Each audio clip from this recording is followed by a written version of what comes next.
حمزہ بن عبداللہ نے اپنے باپ عبداللہ بن عمر رضی اللہ تعالیٰ عنہ سے خبر دی کہ جب رسول کریم صلی اللہ علیہ وسلم کی بیماری شدت اختیار کر گئی اور آپ سے نماز کے لیے کہا گیا تو آپ نے فرمایا کہ ابو بکر سے کہو کہ وہ نماز پڑھائیں۔ عائشہ رضی اللہ تعالیٰ عنہ نے عرض کیا کہ ابو بکر کچے دل کے آدمی ہیں، جب وہ قرآن مجید پڑھتے ہیں تو بہت رونے لگتے ہیں، لیکن آپ نے فرمایا کہ انہی سے کہو کہ نماز پڑھائیں۔ دوبارہ انہوں نے پھر وہی عذر دہرایا۔ آپ نے پھر فرمایا کہ ان سے نماز پڑھانے کے لیے کہو، تم تو بالکل صواحب یوسف کی طرح ہو۔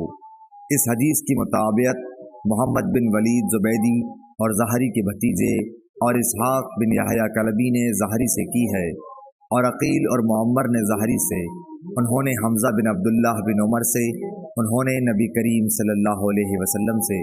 صحیح بخاری حدیث نمبر 682۔